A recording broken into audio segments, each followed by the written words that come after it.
الشيطان الرجيم بسم الله الرحمن الرحيم ولا تصل على أحد منهم مات أبدا ولا تقم على قبره إنهم كفروا بالله ورسوله وماتوا وهم فاسقون ولا تعجبك أموالهم وأولادهم إنما يريد الله أن يعذبهم بها في الدنيا وتزهق أنفسهم وهم كافرون وَإِذَا أُنزِلَتْ سُورَةٌ أَنْ آمِنُوا بِاللَّهِ وَجَاهِدُوا مَعَ رَسُولِهِ اسْتَأْذَنَكَ أُولُو الطَّوْلِ مِنْهُمْ وَقَالُوا ذَرْنَا نَكُن مَعَ الْقَاعِدِينَ رَضُوا بِأَنْ يَكُونُوا مَعَ الْخَوَالِفِ وَطُبِعَ عَلَى قُلُوبِهِمْ فَهُمْ لَا يَفْقَهُونَ لكن الرسول والذين آمنوا معه جاهدوا بأموالهم وأنفسهم وأولئك لهم الخيرات وأولئك هم المفلحون أعد الله لهم جنات تجري من تحتها الأنهار خالدين فيها ذلك الفوز العظيم وجاء المعذرون من الأعراب ليؤذن لهم وقعد الذين كذبوا الله ورسوله سيصيب الذين كفروا منهم عذاب أليم ليس على الضعفاء ولا على المرضى ولا على الذين لا يجدون ما ينفقون حرج إذا نصحوا لله ورسوله ما على المحسنين من سبيل والله غفور رحيم ولا على الذين إذا ما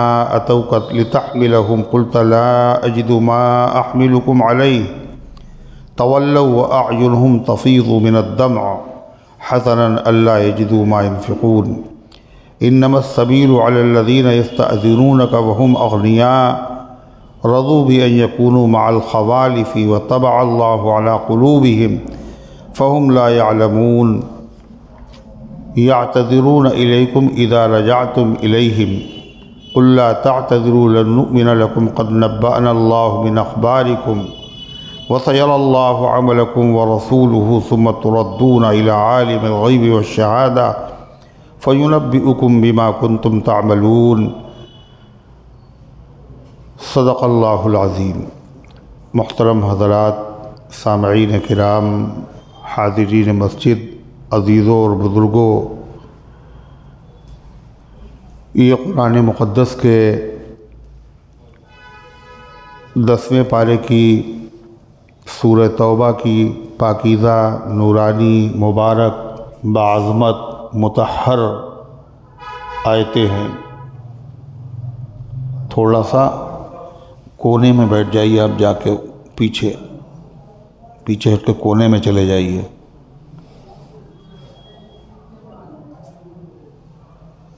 مطلب شوق ہے کیا فاصلہ کر کے بیٹھنے کا، اور آگے بڑھ کے بیٹھیے۔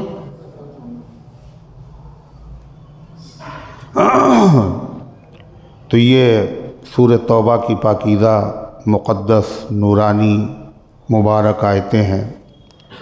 دعا کیجیے اللہ تعالیٰ ان مقدس آیات کی روشنی میں صحیح اور سچی بات عرض کرنے کی توفیق نصیب فرمائے اور ہم سب کو عمل کرنے کی توفیق عطا فرمائے۔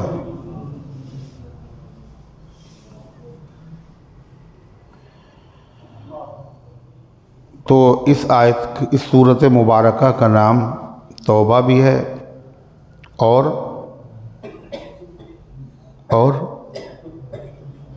سورہ فاضحہ بھی ہے۔ فاضحہ کے معنی رسوا کرنے والی۔ اس سورت نے کس کو رسوا کیا؟ منافقین کو۔ ان کی علامات، ان کی نشانیاں، ان کا جھوٹ، ان کے بہانے، اس سب کا پردہ اللہ نے چاک کر دیا۔ تو منافقین کا تذکرہ اس سے پہلے بھی تھا، آگے بھی ہے، اور اس آیت کریمہ میں منافقین کے سردار کا ذکر ہے۔ منافقین کا سردار کون تھا؟ عبداللہ ابن ابی، رئیس المنافقین، منافقوں کا سردار۔ بڑا موذی تھا، بڑا اذیت پہنچانے والا تھا۔ حضور انور صلی اللہ علیہ وسلم کو اس نے روحانی تکلیف بہت پہنچائی، اور جسمانی تکلیف سے بڑی روحانی تکلیف ہوتی ہے۔ روحانی تکلیف کیا تھی؟ حضور پاک صلی اللہ علیہ وسلم کی زوجہ مطہرہ ام المومنین حضرت عائشہ صدیقہ طاہرہ رضی اللہ عنہا پر جھوٹا بہتان تہمت اسی نے لگائی تھی، اور باقی لوگ سب شریک تھے۔ حضور انور صلی اللہ علیہ وسلم، صحابہ کرام سب 1 مہینے تک پریشان رہے، بہت دلی تکلیف پہنچی آپ کو۔ آپ نے فرمایا یہ آدمی مجھے میرے گھر والوں کے بارے میں اذیت پہنچا رہا ہے۔ اللہ کے نبی نے خود فرمایا اس سے بڑی تکلیف کیا ہو سکتی ہے؟ حضور پاک صلی اللہ علیہ وسلم کی شان میں گستاخی کرنا۔ اسی نے کہا تھا لئن رجعنا الی المدینۃ لیخرجن الاعز منها الاذل، مدینے جب ہم جائیں گے تو ہم میں جو عزت والا ہے وہ ذلیل آدمی کو نکال دے گا۔ معاذ اللہ ثم معاذ اللہ، اس نے عزت والا اپنے آپ کو کہا، اور ذلیل اس نے حضور انور صلی اللہ علیہ وسلم کو کہا۔ مگر عجب اتفاق ہے کہ باپ اتنا بڑا سرکش، اتنا بڑا کافر، اکفر، منافق، اور بیٹا نہایت مخلص، کامل الایمان، نبی کریم علیہ السلام کے سچے جانثار عبداللہ، ان کو خبر ملی کہ میرے باپ نے ایسے کہا ہے، تو وہ آ گئے اور اونٹنی کو روک لیا اور کہا مدینے میں تمہیں داخل ہونے دیں گے نہیں جب تک تم یہ نہ کہو کہ اللہ کے نبی صلی اللہ علیہ وسلم سب سے معزز ہیں اور میں سب سے ذلیل ہوں۔ باپ نے کہا میں تو عورتوں اور بچوں سے بھی زیادہ ذلیل ہوں، جب تک اس نے اقرار نہیں کر لیا مدینے میں داخل ہونے نہیں دیا۔ یہ ہے وہ یخرج الحی من المیت، اللہ مردے سے زندے کو نکالتا ہے۔ مردہ کون ہے؟ عبداللہ ابن ابی، منافق، اور اس سے اللہ نے کس کو پیدا کیا؟ مخلص صحابی حضرت عبداللہ کو۔ اسی طریقے سے یہی وہ شخص تھا جو احد کے میدان میں 1000 جو کلمہ پڑھنے والے جا رہے تھے، تو یہ 300 اپنے ساتھیوں کو عین موقع پر لے کر کے روانہ ہو گیا، مسلمانوں کا ساتھ چھوڑ دیا ان کے حوصلے پست کرنے کے لیے اور دشمنوں کے حوصلے بڑھانے کے لیے۔ 700 جنگ احد میں رہے سرکار کے ساتھ، اور 300 کون تھے جو جان بچا کر نکلے؟ وہ یہی منافقین تھے، اس کے پیچھے یہی تھا۔ ایک موقع پر اس نے مہاجر اور انصار صحابہ کو لڑانے کی کوشش کی، غرضے کی طرح طرح کی اس نے تکلیفیں پہنچائیں، بالآخر اس کا آ گیا آخری وقت اور مر بھی گیا۔ تو ان کے بیٹے جو مخلص صحابی تھے ان کا نام تھا حضرت عبداللہ، وہ آئے اور کہا کہ اللہ کے رسول صلی اللہ علیہ وسلم میرا باپ بہت برا تھا، مگر آپ سے التجا یہ ہے کہ آپ اپنا مبارک کرتا عطا کر دیجئے تاکہ ہم کفن میں اس کو پہنا دیں، اللہ اس پر رحم فرمائے۔ نبی کریم صلی اللہ علیہ وسلم کا اخلاق، رحمت اور وسعت ظرفی دیکھیے، آپ نے اپنا مبارک کرتا، پہنا ہوا کرتا دے دیا۔ کس کو؟ جن نے ساری زندگی اذیتیں پہنچائی، تکلیفیں پہنچائی، اس پر اتنی نوازش۔ پھر تھوڑی دیر میں وہ آئے اور کہنے اے اللہ کے رسول جنازے کی نماز بھی پڑھا دیجئے۔ حضور پاک صلی اللہ علیہ وسلم اس کے لیے بھی آمادہ و تیار ہو گئے۔ اللہ کے حبیب صلی اللہ علیہ وسلم نے ایک روایت میں ہے اس کے منہ میں اپنا لعاب بھی ڈالا، کرتا بھی پہنایا۔ جنازے کی نماز پڑھانے کے لیے جو آپ کھڑے ہوئے تو حضرت فاروق اعظم عمر بن خطاب رضی اللہ عنہ آپ کے سامنے آ گئے اور کہا اے اللہ کے رسول، آپ اس شخص کی نماز جنازہ پڑھائیں گے جس نے فلاں موقع پر ایسے کہا تھا اور ایسے کہا تھا اور ایسے کہا تھا؟ نبی کریم صلی اللہ علیہ وسلم مسکرانے لگے اور کہا ہٹ جاؤ عمر۔ حضرت فاروق اعظم نے کہا اللہ تعالیٰ نے تو جنازے کی نماز پڑھانے سے منع کیا ہے۔ جنازے کی نماز ہے کیا؟ مغفرت، دعائے مغفرت۔ مغفرت سے اللہ نے منع کیا۔ اس سے پہلے وہ آیت گزر چکی ہے، استغفر لہم او لا تستغفر لہم وَإِن تَسْتَغْفِرْ لَهُمْ 70 مرہ فَلَن يَغْفِرَ اللَّهُ لَهُمْ۔ فرمایا کہ اے پیغمبر آپ ان کے لیے دعائے مغفرت کریں یا نہ کریں، اور اگر ان کے لیے مغفرت کی دعا کریں کتنے مرتبہ؟ جب بھی اللہ تعالیٰ معاف نہیں کرے گا۔ تو یہ آیت کریمہ ہے، حضرت عمر اسی کا حوالہ دے رہے ہیں، اللہ تعالیٰ نے تو منع کیا ہے آپ کو، حالانکہ منع نہیں کیا اللہ نے، لیکن اس آیت کریمہ سے ظاہر یہی ہو رہا ہے کیا؟ مغفرت کریں یا نہ کریں۔ اور اگر 70 مرتبہ بھی کریں، 70 مرتبہ کا لفظ عربی میں 70 کے لیے نہیں بولا جاتا، کثرت کے لیے، 70 سے زیادہ، چاہے جتنی کرے، اللہ بخشے گا نہیں۔ جنازے کا مقصد دعائے مغفرت ہے، اللہ کہہ رہا ہے بخشے گا نہیں۔ تو حضرت عمر نے اسی کا ذکر کیا۔ حضور پاک صلی اللہ علیہ وسلم نے فرمایا عمر، اللہ نے یہ مجھے اختیار دیا ہے، منع نہیں کیا ہے، مغفرت کریں یا دعائے مغفرت نہ کریں، اختیاری تو ہوا۔ 70 مرتبہ بھی کریں اللہ مغفرت نہیں کرے گا، مگر مجھے اختیار دیا اللہ نے، منع نہیں کیا ہے۔ اس لیے حضور پاک صلی اللہ علیہ وسلم نے جنازے کی نماز پڑھا دی، اور پڑھانے کے بعد جیسے ہی آپ فارغ ہوئے قرآن کریم کی یہ آیت نازل ہوئی۔ ہمیشہ ہمیشہ کے لیے اللہ تعالیٰ نے یہ حکم نازل فرمایا وَلَا تُصَلِّ عَلَىٰ أَحَدٍ مِّنْهُمْ مَاتَ أَبَدًا، اور نماز نہ پڑھیے ان میں سے کسی کی جو مر جائے کبھی بھی۔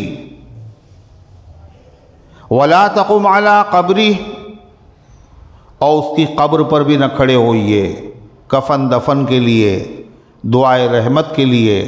اللہ کے نبی صلی اللہ علیہ وسلم کا معمول تھا تدفین کے بعد تھوڑی دیر قبر پہ رکتے اور حاضرین سے کہتے استغفروا لأخیکم وصلوا له بالتثبیت، اپنے بھائی کے لیے مغفرت کی دعا کرو اور اس کے ثابت قدم رہنے کی دعا مانگو، اس لیے کہ اس وقت فرشتے اس سے سوال و جواب کر رہے ہیں۔ اللہ کے نبی کا معمول تھا۔ اللہ فرما رہا وَلَا تَقُمْ عَلَىٰ قَبْرِي، قبر کے پاس بھی نہ کھڑے ہوئیے۔ اب اس میں سوال یہ ہے کہ عبداللہ ابن ابی کا منافق ہونا، منافقوں کا سردار ہونا، اس کے نفاق کا کھلا ہوا ہونا، یہ تو اللہ کے نبی کو معلوم تھا؟ ارے نہیں معلوم تھا، یہ تو سبھی کو پتا تھا۔ پھر اللہ کے نبی علیہ السلام نے اتنی عنایت کیوں کی کہ اپنا پاکیزہ مقدس مبارک پیرہن کرتا عطا کر دیا ایسے دشمن کو؟ تو اس کی دو وجہ ہیں۔ کئی وجہ؟ دو۔ ایک وجہ کیا ہے؟ دلجوئی کرنا مقصود تھا، رعایت کرنا مقصد تھا عبداللہ ابن ابی کے بیٹے کی، جو مخلص صحابی تھے۔ انہوں نے کہا تھا حضور کرتا دے دیجئے تاکہ ان کا دل نہ ٹوٹے، اس لیے حضور پاک علیہ السلام نے اپنا مبارک کرتا دے دیا۔ دوسری وجہ یہ تھی کہ غزوہ بدر کے موقع پر جو کفار اور مشرکین گرفتار ہو کر کے آئے تھے وہ کتنے تھے؟ یہ تو تم نے بات صحیح بتا دی، سبحان اللہ، 70 اور 70 قتل کیے گئے تھے۔ جو 70 گرفتار ہو کر آئے تھے قیدی، ان قیدیوں میں حضور پاک صلی اللہ علیہ وسلم کے چچا حضرت عباس رضی اللہ عنہ بھی تھے، ان میں حضرت علی رضی اللہ عنہ کے سگے بھائی حضرت عقیل بھی تھے، ان میں نبی کریم صلی اللہ علیہ وسلم کے بڑے داماد یعنی حضرت زینب رضی اللہ عنہ کے شوہر حضرت ابو العاص رضی اللہ عنہ بھی تھے، بعد میں ایمان لائے مگر گرفتار ہونے والے لوگوں میں یہ تھے۔ بعد میں فدیہ لے کے ان لوگوں کو چھوڑا گیا تو حضرت عباس رضی اللہ عنہ جب آئے تو ان کا کرتا پھٹ گیا تھا، نبی کے چچا، اور جسم کے اوپر کرتا ہے پھٹا ہوا، تو آپ نے صحابہ سے کہا ان کو کپڑے پہناؤ۔ اب جس صحابی کا کرتا، وہاں تو سب تیار تھے، وہ تو اشارے کے منتظر تھے، سب لے لے کے حاضر ہو گئے ہیں، سبھی نے گھر میں کچھ رکھا، کیا کچھ نظر آقا کو، مگر جو لا کے رکھ دے گھر کا گھر صدیق اکبر ہے، لائے سبھی تھوڑا بہت اپنے حساب سے، سب کرتے لے کر کے آئے، مگر اتفاق یہ کہ ان کا قد بڑا دراز تھا، بڑے قداور تھے حضرت عباس، اور بڑے وجیح، شکل و صورت بھی نہایت باروب، اور قد بھی بڑا لمبا، تو کسی کا کرتا حضرت عباس رضی اللہ عنہ کے جسم پر فٹ نہیں آیا۔ اتفاق یہ عبداللہ ابن ابی بھی کلمہ پڑھنے والوں میں تو تھا اس مجلس میں، یہ بھی بڑا لمبا چوڑا تھا، اس کا کرتا، یہ بھی کرتا لے کے آیا، وہ کرتا حضرت عباس رضی اللہ عنہ کے جسم پر بالکل فٹ آیا۔ اب یہ چونکہ اس نے نبی کے چچا کو کرتا دیا تھا، اس لیے اس کا ایک احسان باقی تھا۔ نبی کریم علیہ السلام کی سیرت کیا کہ جس نے بھی کسی نے احسان کیا آپ نے ہمیشہ اس کا بدلہ دیا ہے، یہ ہر نبی کی سیرت ہے۔ جب شعیب علیہ السلام کی بیٹی جب بکریاں پہلے موسیٰ علیہ السلام نے ان کو پانی پلا دیا اور وقت سے پہلے پہنچ گئی، اور باپ نے پوچھا خیریت اتنی جلدی کیسے، پورا قصہ سنایا، تو ان کے باپ نے کیا کہا، جاؤ اس نے احسان کیا ہے اس کا صلہ دیا جائے۔ ان ابی یدعوک لیجزیک اجر ما سقیت لنا، میرے والد آپ کو بلا رہے ہیں، کاہے کے لیے؟ جو آپ نے ہماری بکریوں کو پانی پلایا تاکہ اس کی اجرت دے، اور موسیٰ علیہ السلام کو اس کی ضرورت بھی تھی، وہ تو ایک مسافر کئی دن کے فاقے سے، اور پیغمبر کی عادت و سیرت ہے پریشان لوگوں کی مدد کرنا، مدد کر دی، لیکن بھوک اور پیاس سے بےتاب ہے موسیٰ، اور پھر بھی اتنا بڑا پتھر، وزنی پتھر اٹھا کے اکیلے اٹھا لیا موسیٰ علیہ السلام نے، اور ایک درخت کے سائے میں آ کر کے بیٹھ گئے، اور کیا کہا، رب انی لما انزلت الی من خیر فقیر، اے اللہ جو بھلائی آپ عطا کریں مجھے اس کی سخت ضرورت ہے۔ ادھر دعا کی ادھر قبول ہو گئی، فوراً شعیب کی بیٹی بلانے آ گئی، حضرت موسیٰ علیہ السلام پہنچے، ان کو کیا ملا، کھانا ملا، ٹھکانہ ملا، مزدوری ملی، شادی بھی ان کی ہو گئی، یہ سب برکت کس کی تھی، موسیٰ علیہ السلام کی اس دعا کی، رب انی لما انزلت الی من خیر فقیر، رشتے نہ آ رہے ہو تو پڑھو، ملازمت نہ مل رہی ہو تو پڑھو، کاروبار کی تلاش ہو تو پڑھو، مکان کی تلاش ہو تو پڑھو، قبول ہو چکی ہے دعا۔ قرآن میں ریکارڈ ہی اس لیے ہے، غرضے کی تمام پیغمبروں کی ایک سیرت اس لیے کہ تمام پیغمبر ہیں کیا آپس میں؟ کیا ہیں؟ بھائی ہیں۔ الانبیاء اخوۃ علات، تمام انبیاء بھائی ہیں، اور بھائیوں کی کیا قسمیں ہوتی ہیں بتا چکے ہیں، 3: حقیقی، علاتی، اخیافی۔ حقیقی ماں اور باپ دونوں کے ایک، اور علاتی باپ ایک ہیں ماں الگ، اخیافی ماں ایک ہیں اور باپ الگ ہے۔ تو انبیاء کیا ہیں؟ علاتی بھائی ہیں، اخوۃ علات، ابوہم واحد و امہاتہم شتیٰ، ان کے باپ ایک ہیں، ان کی ماں الگ الگ۔ مطلب سارے نبی بتائیے کہاں آدم اور کہاں اچھا صرف موسیٰ؟ ارے حضور پاک صلی اللہ علیہ وسلم آخری نبی ہیں، وہ پہلے ہیں، آدم اور حضور پاک صلی اللہ علیہ وسلم۔ کتنا بڑا فاصلہ، یہ بھائی کیسے ہیں؟ ان کی ماں الگ الگ ہے، باپ ایک کیسے ہیں؟ ایک باپ کہاں ہے؟ موسیٰ ابن عمران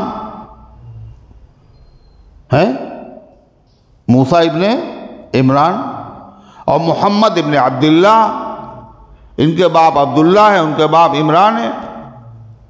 کا یہ مطلب نہیں ہے حدیث کا۔ پھر کیا مطلب ہے حدیث کا؟ حدیث کا مطلب یہ ہے جس دین کو یہ لوگ لے کر کے آئے ہیں وہ دین ایک ہی ہے، اس میں جو اصول ہیں، عقائد ہیں، وہ ہمیشہ ایک رہے، کبھی نہیں بدلے، ان کو باپ کہا گیا۔ اور فروعات ہیں جو شریعت کے وقتی احکام و مسائل ہیں وہ ہر نبی کے الگ الگ ہیں، اس لیے امہاتہم شتیٰ کہا گیا۔ تو غرضے کی تمام نبیوں کی سیرت کیا ہے کہ اگر کوئی احسان کرے تو اس کا بدلہ دینا، خالی جزاک اللہ کہنا نہیں، بلکہ باقاعدہ بدلہ دینا، اپنی حیثیت کے اعتبار سے دینا۔ اللہ کے نبی خود بھی اس پر عمل کرتے تھے، اور آپ کی تعلیم بھی امت کے لیے ہے، اور اس پر عمل کرنے سے بڑی محبتیں، بڑی خیر و برکت پیدا ہوتی ہے، اور عمل نہ کرنے سے بڑی بدمزگی، بڑے حالات گھر کے خراب ہوتے ہیں۔ آج جو حالات خراب ہیں وہ اسی وجہ سے ہے۔ اللہ کے نبی صلی اللہ علیہ وسلم کا معمول کیا تھا؟ جب کوئی کچھ آپ کو دیتا آپ اس کا صلہ دیتے تھے۔ ایک صحابی تھے، ان کا نام تھا ظاہر، وہ دیہات کے رہنے والے تھے، تو دیہات سے سبزی ابزی جو دیہات میں چیزیں ہوتی وہ لے کے آتے حضور کی خدمت میں، تو آپ مدینہ شہر کی چیزیں ان کو بدلے میں دیتے تھے، اور آپ کہتے تھے یہ میرا دیہات ہے اور میں ان کا شہر ہوں۔ یہ ہے حضور پاک صلی اللہ علیہ وسلم کا معاملہ۔ کبھی ایسا نہیں ہوا کسی نے احسان کیا آپ نے بدلہ نہ دیا ہو، اور آج بھی آپ کا یہ معمول ہے۔ اور بدلہ اگر کچھ نہیں دیا تو دعا دے دی۔ حضرت عبداللہ ابن عباس نے وضو کے لیے پانی رکھا تو کیا دیا تھا ان کو؟ اللہم علمہ التاویل، اے اللہ قرآن کا علم ان کو عطا فرما۔ حضرت کعب ابن ربیعہ جو آپ کے وضو کے لیے پانی رکھا کرتے تھے، آپ نے کہا بتاؤ کیا چاہتے ہو، کیا مانگتے ہو، کیا مانگنا چاہتے ہو؟ حضور آپ کے ساتھ جنت میں رہنے کی تمنا ہے۔ آپ نے صلہ دیا ہے، ہر ایک کو صلہ دیا، اور آج بھی اللہ کے نبی قبر پاک میں زندہ ہے، اور آج بھی آپ ہدیے کا جواب ہدیے سے دیتے ہیں۔ اب آپ کی خدمت میں ہدیہ کون سا پہنچتا ہے؟ درود اور سلام کا۔ اللہ کے نبی سلام سنتے بھی ہیں، جو وہاں جا کے پڑھتا ہے، پوری دنیا میں کوئی آدمی پڑھتا ہے یا پڑھتی ہے تو اس کو فرشتے پہنچاتے ہیں، اور اللہ کے نبی علیہ السلام سلام ایک دعا ہے، اس کا بدلہ کیا ہوگا؟ دعا۔ حل جزاء الاحسان الا الاحسان، احسان کا بدلہ احسان ہے، دعا کا بدلہ دعا ہے۔ حضرت عائشہ صدیقہ رضی اللہ تعالی عنہا جب کسی بھکاری کو بھیک دیتی تھی تو بھیک دینے والے سے کہتی جاؤ یہ دے کے آؤ اور یہ دیکھنا کہ لینے کے بعد کہتا کیا ہے، لینے کے بعد منہ سے کیا کہتا ہے۔ اب وہ آ کے بتاتے، انہوں نے کہا تھا ام المومنین جب میں نے ان کو بھیک دی تو ان کا اللہ ان پر رحم فرمائے، اللہ ان کو سلامت رکھے۔ تو ام المومنین فرماتی ہیں اللہ اس کو بھی سلامت رکھے۔ فرماتی ہیں بھیک تو اس کے سوال کا جواب تھا اور اس نے جو دعا دی ہے یہ میرے اوپر احسان اس کا ہے، لہذا اس احسان کا بدلہ کیسے دیا جائے؟ دعا کے ساتھ۔ یہ سیرت ہے جناب محمد الرسول اللہ صلی اللہ علیہ وسلم کی، دو ضرور، اور اگر اس پر عمل نہیں کیا تو گڑبڑی ہوگی، گھر کے گھر برباد ہیں۔ کیسے؟ بیگم صاحبہ نے ساری زندگی خدمت کی اور بہترین سے بہترین کھلایا اور پلایا اور ہر طرح راحت کا خیال رکھا، مگر شوہر صاحب نے کبھی بھی یہ نہیں کہا اللہ آپ کو خوش رکھے، اللہ آپ کو سلامت رکھے، اللہ آپ جیسی بیویاں سب کو عطا فرمائے، نہیں کہا۔ کچھ پیسے خرچ ہوتے اس میں؟ بولو، اگر کہہ دیتے تو بیوی چڑ جاتی، پھر خدمت کرنا بند کر دیتی، ایسا ہوتا؟ اچھا اور کرتی تو پھر کیوں نہیں ہو رہا یہ؟ پھر سمجھ رہے ہیں وہ تو کنیز ہے، وہ تو خادمہ ہے، وہ باورچی بھی ہے اور وہ دھوبی بھی ہے۔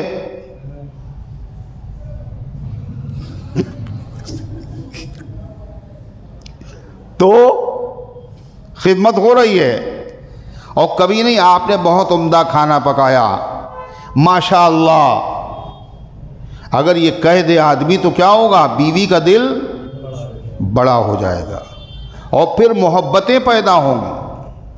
معاملہ ایک طرف سے تو دونوں طرف سے ہوتا ہے، جیسا شوہر ویسے بیوی۔ شوہر نے کیا کیا؟ بیوی کی ہر فرمائش پوری کر دی۔ ان کا منگنی میں تو ہم پہنیں گے نہیں، یہ ان کے وہاں ولیمے میں گئے تھے پہن کر کے، اور پھر کہا بھی نکاح میں یہ بھی نہیں چلے گا، دوسرا لائیے، اور چوتھی میں دوسرا جوڑا چاہیے۔ شوہر صاحب کریں یس سر، سر جیسا آپ کہیے وہی ہوگا، اور کہیں نہ کہیں سے لا کر کے بیچارہ اس کی فرمائشیں پوری کر رہا ہے، مگر بیگم صاحبہ نے کبھی نہیں کہا آپ بہت اچھے ہیں، اللہ آپ کو جزائے خیر عطا فرمائے۔ ایسے شوہر اللہ سب کو عطا فرمائے، بڑا خیال رکھتے ہیں آپ ہمارا، جزاک اللہ۔ اگر بیوی یہ کہہ دے تو شوہر کے دل میں نفرتیں پیدا ہوں گی، پھر کیا پیدا ہوگا؟ محبت پیدا ہوگی۔ محبت پیدا ہوگی تو زندگی بڑی خوشگوار ہو جائے گی۔ صرف شوہر بیوی کا مسئلہ نہیں ہے، ماں باپ اور اولاد کا بھی یہی مسئلہ ہے۔ اولاد اپنے ماں باپ کا بڑا خیال رکھتی، کپڑے، کھانا پینا، پیسے، جیب خرچ، سعادت مند بچے یہی کرتے ہیں، مگر ابا کی عادت ہے کیا؟ پھٹے پرانے کپڑے پہننے کی، اور گھر سے باہر گئے پھٹا ہوا جوتا اور پھٹا ہوا کرتا اور پھٹی ہوئی ٹوپی، لوگ سمجھ ان کے لڑکے بالکل ان کا خیال نہیں کرتے۔ ارے ہے یا نہیں؟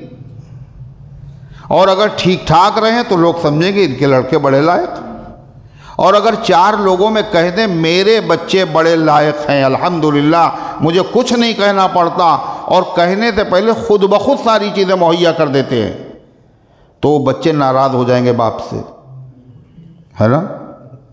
پھر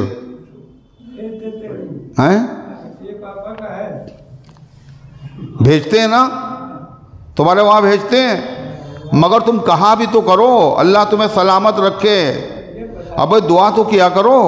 تو پتہ چلا کہ اگر وہ چار آدمیوں میں ذکر کر دیں، حدیث میں ہے آدمی کو بدلہ دینا چاہیے، اگر بدلہ نہ دے سکے تو 4 آدمیوں میں اس کی تعریف کر دے، یہ حدیث ہے۔ جب 4 آدمیوں میں ذکر کرے گا اور باہر والے جب بچوں سے کہیں گے تمہارے والد تمہاری بڑی تعریف کر رہے تھے، تو بچوں میں کیا ہوگا؟ اور زیادہ خدمت کا جذبہ پیدا ہوگا۔ یہ پانی کہاں مر رہا ہے؟ غلطیاں کہاں ہو رہی ہیں؟ نبی کی سیرت پر عمل نہ کرنے کا نتیجہ ہے۔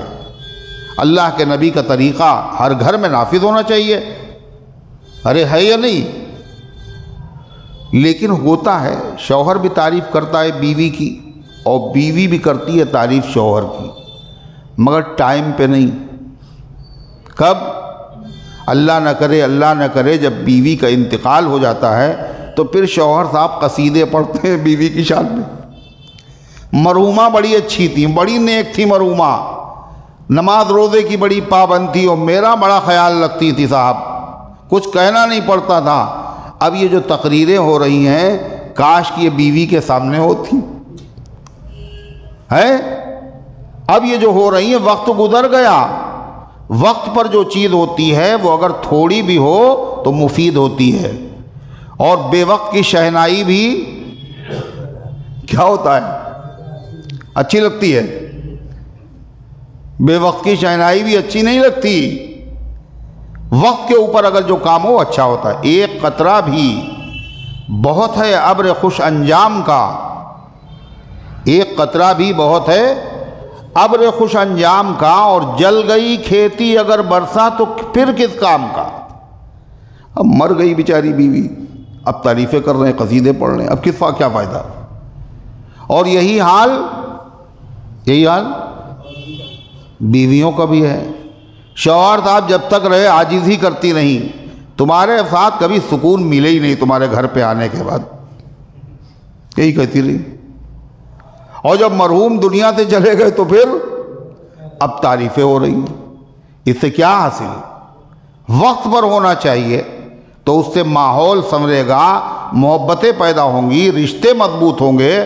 تو غرض کہ نبی کریم صلی اللہ علیہ وسلم کی سیرت کیا تھی کہ آپ کے ساتھ اگر کسی نے سلوک کیا ہے تو آپ نے اس کا بدلہ ضرور دیا ہے، اور آپ نے بتا دیا کوئی بچا نہیں ہے میری امت میں جس کے احسان کا میں نے بدلہ نہ دیا ہو، ایک آدمی کے علاوہ۔ اللہ کے نبی کے علاوہ کوئی یہ کہہ ہی نہیں سکتا کہ میں نے سب کے احسان کا بدلہ ادا کر دیا ہے۔ آپ نے کہا سب کا، کسی کا نہیں بقایا ہے، بس بقایا ہے تو ایک ہی آدمی کا ہے، اور وہ حضرت صدیق اکبر ہے۔ اللہ تبارک و تعالیٰ ان کے احسان کا بدلہ عطا فرمائے گا۔ اس کے لیے ضروری نہیں کہ مسلمان ہی ہو، مسلمان ہو، غیر مسلم ہو، منافق ہو، یہودی ہو، سب کا بدلہ آپ نے دیا ہے۔ تو عبداللہ ابن ابی کو آپ نے کرتا کیوں پہنایا؟ بولو۔ اس لیے کہ حضور پر ایک احسان تھا۔ کیا احسان تھا؟ کہ حضور کے چچا کو اس نے کرتا دیا تھا۔ اللہ کے نبی علیہ السلام نے اس لیے سیرت نگار کہتے ہیں آپ نے کرتا دے دیا۔ سوال یہ ہے کہ حضرت عمر رضی اللہ تعالیٰ عنہ نے اس آیت سے یہ سمجھا کہ مغفرت نہیں ہوگی۔ اللہ کہہ چکا ہے 70 مرتبہ بھی اگر کہیں تو مغفرت نہیں ہوگی۔ ارے ہے یا نہیں؟ اللہ کے نبی نے بھی یہی سمجھا۔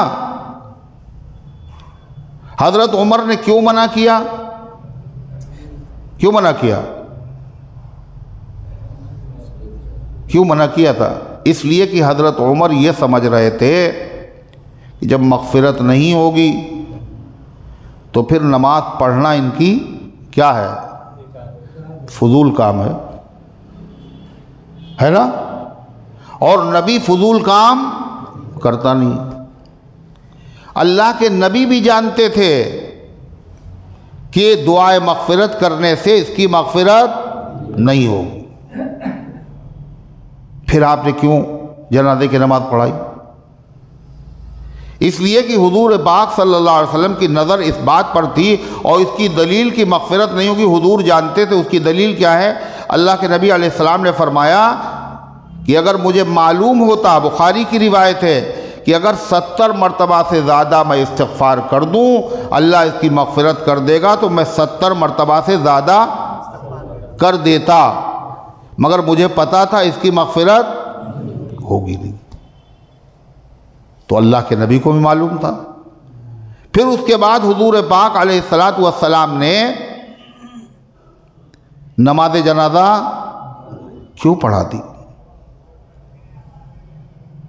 یہ بالکل اسی طرح ہے جیسا کہ قرآن میں ہے انذرتہم ام لم تنذرہم لا یؤمنون۔ ارے ہے کیا مانے؟ اے پیغمبر چاہے ان کو تبلیغ کریں اور چاہے نہ کریں، یہ ایمان لانے والے نہیں ہیں۔ چاہے مغفرت کی دعا کریں چاہے نہ کریں، اللہ ان کو بخشے گا نہیں۔ ارے ہے ایک ہی جیسی آیتیں ہیں، مگر وہاں اللہ تعالیٰ نے حضور پاک علیہ السلام کو تبلیغ کرنے سے منع نہیں کیا، یہاں دعائے مغفرت کرنے سے منع نہیں کیا۔ اس لیے وہاں تبلیغ آپ نے جاری رکھی۔ کیوں جاری رکھی؟ اس لیے کہ تبلیغ کا حکم بھی آگے آیا۔ کیا آگے آیا؟ یا ایھا النبی بلغ یا ایھا الرسول بلغ ما انزل الیک۔ جو حکم ہے آپ پہنچاتے رہیے، کوئی مانے چاہے نہ مانے، آپ کا کام تبلیغ ہے۔ تبلیغ کا حکم وہاں موجود ہے، تبلیغ کرنے سے منع نہیں کیا گیا۔ یہ بتایا گیا یہ ایمان نہیں لائیں گے، ان کے حق میں برابر ہے تبلیغ کرنا نہ کرنا، آپ کے حق میں برابر نہیں ہے، آپ کو تو اس کا ثواب ملے گا۔ مگر یہاں منع کیا گیا، چاہے استغفار کریں چاہے نہ کریں، مگر استغفار کرنے کا کوئی حکم نہیں آیا۔ فائدہ نہیں دے گا مگر استغفار کر دیجیے گا، آیا کوئی حکم؟ اور منع بھی نہیں کیا گیا۔ پھر نبی کریم صلی اللہ علیہ وسلم نے ایسا کیوں کیا؟ یہ ہے سوال۔ حضور پاک صلی اللہ علیہ وسلم نے ایسا اس لیے کہ جب آپ جانتے تھے کہ مغفرت نہیں ہوگی، ایک روایت میں آپ نے فرمایا میرا کرتا اس کو عذاب سے بچا نہیں پائے گا۔ حضور جانتے تھے، پھر بھی مغفرت کی دعا آپ نے کی۔ کیوں کی؟ کہا حضرت عمر کی نظر وہاں نہیں پہنچی جہاں اللہ کے نبی کی نظر تھی۔ اللہ کے نبی صلی اللہ علیہ وسلم نے فرمایا یہ میں نے اس کے لیے نہیں کیا ہے، یہ میں نے دوسروں کے لیے کیا ہے۔ اتنے بڑے دشمن کے ساتھ اتنا وسعت کا معاملہ کرنے کے بعد برف پگھل کر رہے گی اور بہت سارے لوگ دائرہ اسلام میں داخل ہو جائیں گے۔ آپ کے اس عمل کے نتیجے میں 1000 افراد اسلام لائے ہیں۔ کتنے؟ 1000۔ آپ نے نماز تو پڑھا دی، مقصد بھی آپ کا پورا ہو گیا، مگر اللہ نے پھر کیا کیا؟ ہمیشہ کے لیے منع فرما دیا۔ اور کیوں منع فرمایا؟ قبر پہ کھڑے ہونے سے بھی اللہ تعالیٰ نے منع فرما دیا۔ کیوں؟ اس لیے کہ اگر دشمنوں کے ساتھ اچھا معاملہ کیا جائے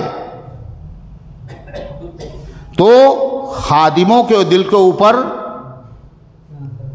کیا گزرتی ہے بتائیے؟ یہاں تو سب ایک ہی بھاؤ، وفادار بھی اور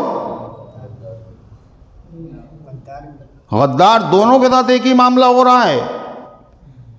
وفاداروں کے دل زخمی ہوں گے۔ اس لیے اللہ تعالیٰ نے آگے کی آیت میں منع کر دیا نماز پڑھانے کے بعد، اور کیا کہا؟ وَلَا تُصَلِّ عَلَىٰ أَحَدٍ مِّنْهُمْ مَاتَ أَبَدًا، اور نماز نہ پڑھیے ان میں سے کسی کی جو مر جائے کبھی بھی۔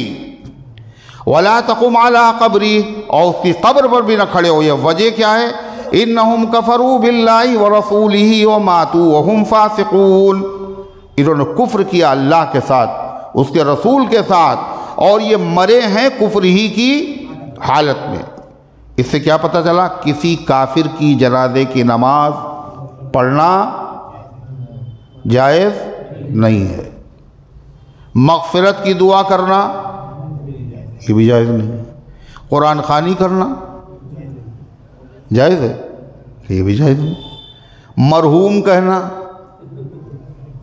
بتائیے مرحوم، یہ کہتے ہیں نا مرحوم، لوگ سمجھتے ہیں مرحوم کا مطلب مر گیا، ایسا نہیں ہے۔ مرحوم کے معنی اللہ اس پہ رحم کرے، یہ دعا ہے۔ مرحوم، مغفور سب دعا ہے رحمت اللہ علیہ، تو یہ دعا کرنا جائز ہے؟ یہ پتہ ہو یہ کافر ادا کفر ہی کی حالت میں مرا تو رحمت اللہ علیہ کہنا، علیہ الرحمہ کہنا، اور مرحوم کہنا، اور مغفور کہنا، یہ سب کیا ہے؟ ناجائز۔ لوگ کہہ دیتے خمینی مرحوم، خمینی کیا؟ تو یہ کیا ہے؟ یہ وہی ہے جیسے کوئی کہہ دے ابو جہل مرحوم، یہ جائز نہیں ہے۔ تو اللہ تعالیٰ اور دوسرے کیا معلوم ہوا؟ صرف نماز جنازہ اور دعائیں مغفرت ہی نہیں ناجائز ہے، بلکہ اس کی کفن دفن میں شریک ہونا، کریا کرم میں جانا، قبر پر کھڑے ہونا، قبر کی زیارت کرنے جانا۔ بہت سے جاتے ہیں نا ہار پھول چڑھانے کے لیے، یہ بھی جائز نہیں ہے۔ ہاں البتہ اس صورت میں اس کی اجازت ہے کاہے کہ قبر پر جانے کی، جب کوئی اس کی سخت مجبوری ہو۔ اگر نہیں جائے گا تو پھر اس کے لیے مشکلات پیش آ جائیں گی، تو قبر تک چلا جائے۔ لوگ جاتے نہیں سلامی دینے کے لیے، ارے سلامی دینے جاتے نہیں جاتے ہیں قبروں پہ، فلاں کی سمادھی ہو، فلاں کی سمادھی ہو، فلاں کی سمادھی، تو مجبوری میں چلا جائے۔ اس کے علاوہ اگر کسی کافر کا رشتہ دار وہ مر گیا اور کوئی اس کا رشتہ دار نہیں، ولی نہیں، وارث نہیں، اکیلے یہی ہے، تو کیا مسئلہ ہے؟ اس کا کفن دفن کون کرے گا؟ یہی کرے گا، اور جب کرے گا تو اس کی قبر بھی ہے، اس کی اجازت ہے۔ لیکن کیسے ہوگا اس کا کفن دفن و غسل؟ سنت طریقے پر نہیں ہوگا، خلاف سنت طریقے پر یوں ہی پانی ڈالا اور ایسے گڑھے میں دبا دیا۔ اللہ تعالیٰ فرماتا وَلَا تُعْجِبُكَ أَمْوَالُهُمْ وَأَوْلَادُهُمْ إِنَّمَا يُرِيدُ اللَّهُ أَن يُعَذِّبَهُمْ بِهَا فِي الدُّنْيَا۔ جو لوگ منافق غزوہ تبوک میں نہیں گئے تھے اور انہوں نے جھوٹے جھوٹے بہانے بنائے تھے، ان میں کچھ مالدار بھی تھے، اور پھر بھی نہیں گئے، تو اس سے مسلمانوں کے دل میں شبہ پیدا ہوتا ہے، جب اتنے برے ہیں، اللہ کے محبوب کا ساتھ چھوڑ دیا، انہوں نے دھوکے دیے ہیں، بہانے بنائے ہیں، جھوٹ بولا ہے، جھوٹی قسمیں کھائی ہیں، تو اللہ میاں نے پھر ان کو مال کاہے کے لے دیا؟ اللہ میاں کو مال نہیں دینا چاہیے تھا ان کو۔ اللہ اس سوال کا جواب دے رہا ہے، ہم نے جو ان کو مال دیا ہے اس مال سے تعجب نہ کرو، یہ مال ان کے لیے راحت کی چیز نہیں ہے بلکہ عذاب کی چیز۔ کیسے؟ دنیا میں بھی، مرنے کے بعد بھی۔ دنیا میں کیسے؟ مال کی محبت اتنی ہے کہ مال گیا اور ساتھی میں جان بھی گئی۔ شیئر بازار میں جہاں گراوٹ آئی اور شیئر لڑکے، صاحب بھی لڑک گئے، ہارٹ اٹیک ہو گیا، ہارٹ فیل ہو گیا۔ ارے ہوتا ہے نہیں ہوتا ہے؟ مال کی محبت یہ عذاب۔ پھر مال کمانے میں کھانا پینا، راحت آرام، کسی چیز کا خیال نہیں، گدھے کی طرح مال کما رہا ہے، کچھ راحت ملتی ہے؟ نہیں۔ اس کے بعد مال کما لیا، اب اس کے بعد مال کی حفاظت میں دبلے ہیں۔ قاضی کیوں دبلا ہے؟ شہر کے اندیشے میں۔ مال بھی ہے مگر چین اب بھی نہیں، اب کیا ہے؟ اس کی حفاظت میں ہے۔ ارے ہے، کہیں خطرہ نہ ہو جائے، کہیں چلا نہ جائے، اور 10 طرح کی مشکلیں۔ تو اللہ تعالیٰ فرماتا ہے وَلَا تُعْجِبُكَ أَمْوَالُهُمْ وَأَوْلَادُهُمْ، اور تمہیں تعجب میں نہ ڈالے ان کے مال اور ان کی اولادیں۔ إِنَّمَا يُرِيدُ اللَّهُ أَن يُعَذِّبَهُمْ بِهَا فِي الدُّنْيَا، اللہ کا ارادہ ان کو راحت پہنچانے کا نہیں ہے، اللہ تعالیٰ چاہتا ہے کہ ان کو عذاب میں مبتلا کرے اس مال کے ذریعے سے، دنیا میں بھی، وَتَضْحَقَ أَنفُسُهُمْ وَهُمْ كَافِرُونَ، اور ان کا دم نکلے کفر ہی کی حالت میں، اللہ کی زیادہ تر ہدایت کو قبول کرنے میں رکاوٹ کیا چیز بنتی ہے؟ ارے مال بنتا ہے۔ دین اسلام قبول کرنے والے زیادہ تر کون لوگ تھے؟ بڑے بڑے رئیس اور نواب، ہے نا، غربا۔ جا کے مسجد میں جو ہوتے ہیں سفارہ تو غریب، اور زحمت روزہ جو کرتے ہیں گوارا تو امیر ہیں۔ امیر جو لوگ روزہ رکھتے ہیں زیادہ وہ کون ہوتے ہیں؟ پھر جا کے مسجد میں جو ہوتے ہیں سفارہ تو غریب، اور زحمت روزہ جو کرتے ہیں گوارا تو غریب، اور پردہ رکھتا ہے اگر کوئی تمہارا تو غریب، اور غافل ہیں عمرا دولت نشے دولت میں ہم سے، اور قائم ہے ملت بیضا غربا کے دم سے۔ غربت ہدایت کی طرف لا رہی، اور دولت مند لوگ ان کی دولت نے ان کو جھکنے نہ دیا، غرور میں مبتلا رکھا، تو زندگی میں بھی یہ مال ان کے لیے عذاب، اور مر بھی گئے کفر ہی کی حالت میں، ہدایت نصیب نہ ہوئی۔ کیوں؟ دولت کے نتیجے میں۔ جو بڑے بڑے یہودی علماء تھے وہ ایمان کیوں نہیں لائے؟ اسی دولت کے نتیجے میں۔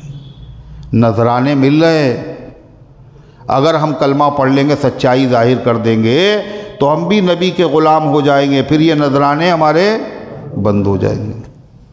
ہے، اور آج بھی جو اہل بدعت کی دکانیں چل رہی ہیں مزارات کے اوپر، وہ بھی سب جانتے ہیں حق کا سچائی کیا ہے، مگر پھر حق بات زبان سے کیوں نہیں نکال رہے کہ دکانیں بند ہو جائیں۔ تو حق کہنے سے، حق بولنے سے، حق قبول کرنے سے جو چیز رکاوٹ بنتی ہے وہ کیا ہے؟ دولت، مال، اقتدار۔ اللہ قرآن میں کہتا ہے کہ نمرود نے ابراہیم علیہ السلام سے جو بحث کی تھی، کیوں کی تھی؟ ان آتاہ اللہ الملک، اللہ نے اسے حکومت دے دی تھی، دماغ خراب ہو گیا۔ فرعون نے جو خدائی کا دعویٰ کیا تو کیوں کیا؟ فقیر آدمی تھا نا، کیا بولا؟ الیس لی ملک مصر، کہ اب میرے پاس مصر کی حکومت نہیں ہے۔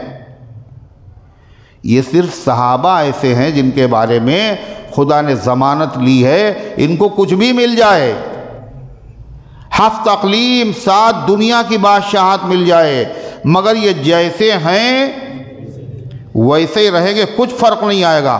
الذین ان مکناہم فی الارض اقاموا الصلاۃ وآتوا الزکاۃ وامروا بالمعروف ونہوا عن المنکر، اگر ہم ان کو زمین میں اقتدار دیں گے تو یہ کیا کریں گے؟ جو اب کر رہے ہیں وہی کریں گے، نماز پڑھیں گے، روزے رکھ کے زکوٰۃ دیں گے، امر بالمعروف کریں گے، نہی عن المنکر کریں گے۔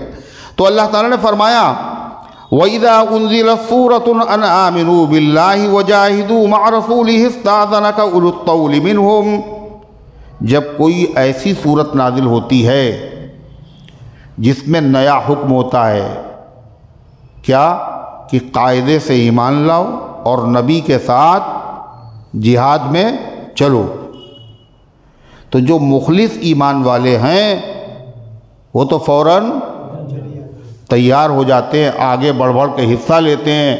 مگر یہ جو منافق ہیں، وقت جب تک نہیں آتا ہے امتحان کا، خوب لمبی لمبی چوڑی باتیں کرتے ہیں، بڑے بڑے دعوے کرتے ہیں یہ، اور جیسے ہی جب یہ حکم آیا کہ چلو، تو اب کیا ہے؟ ان میں سے جو دولت مند ہیں وہ بھی بہانے بناتے ہیں۔ اسی کا ذکر ہے قرآن کی اس آیت میں۔ اور جب نازل ہوتی ہے کوئی صورت جس میں یہ مضمون ہوتا ہے اللہ پر ایمان لاؤ، وَجَاهِدُوا مَعَ رَسُولِهِ، اور جہاد کرو اللہ کے رسول کے ساتھ، اسْتَأْذَنَكَ أُولُو الطَّوْلِ مِنْهُمْ، تو آپ سے اجازت مانگتے ہیں ان میں سے مالدار لوگ۔ ایسا نہیں بیچارے غریب ہیں، اگر چلے جائیں گے گھر میں چولہا نہیں جلے گا، بچے بھوک سے مر جائیں گے، نہیں، وہ نہیں۔ کون اجازت مانگ رہا ہے؟ مالدار لوگ۔ اللہ فرماتا ہے وَقَالُوا ذَرْنَا مَعَ الْقَاعِدِينَ، اور وہ یوں عرض کرتے ہیں حضور مجھے چھوڑ دیجئے، اور جیسے اور گھر میں لوگ رہتے ہیں، گھر میں کون رہتا ہے؟ عورتیں، بچے، ہم بھی انہی کے ساتھ رہیں گے۔ بے حیا بے غیرت یہ بھی نہیں سمجھ رہے کتنی بزدلی کی بات ہے، سارے جا رہے ہیں اور ہم عورتیں اور بچوں کے ساتھ۔ حضرت علی رضی اللہ تعالیٰ عنہ اللہ کے نبی غزوہ تبوک میں گئے تو آپ نے حضرت علی کو ساتھ پہ نہیں لے گئے۔ کس کو؟ کیا نہیں لے گئے ساتھ میں؟ اور حضور پاک صلی اللہ علیہ وسلم نے فرمایا کہ تم میرے قائم مقام ہو، یا دیکھ ریکھ کرنا، بیوی بچے ہیں، ضرورتیں ہیں۔ تو منافقین نے حضرت علی سے کہا تمہاری کوئی اہمیت نہیں ہے نبی کی نظر میں، اہمیت ہو جاتے تو لے جاتے، میاں یہاں عورتیں بچوں میں چھوڑ گئے، تمہیں کہاں چھوڑ گئے؟ یہ طعنہ زنی کی کہ عورتیں اور بچے مدینے میں ہیں اور نبی نے تمہیں چھوڑ دیا عورتوں اور بچوں کی طرح۔ اب حضرت علی تو غیرت دار آدمی تھے، ہر مومن بغیور ہوتا ہے، ان کے دل پہ لگ گئی۔ اب وہ واپس گئے حضور کے، حضور آپ نے تو مجھے چھوڑ دیا بچوں کے ساتھ، عورتوں کے ساتھ۔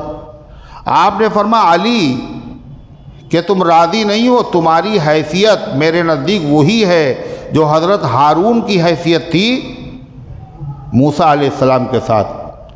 موسیٰ علیہ السلام کوہ طور پر گئے تھے تو ہارون کو پیچھے چھوڑ گئے تھے، قائم مقام بنا گئے تھے۔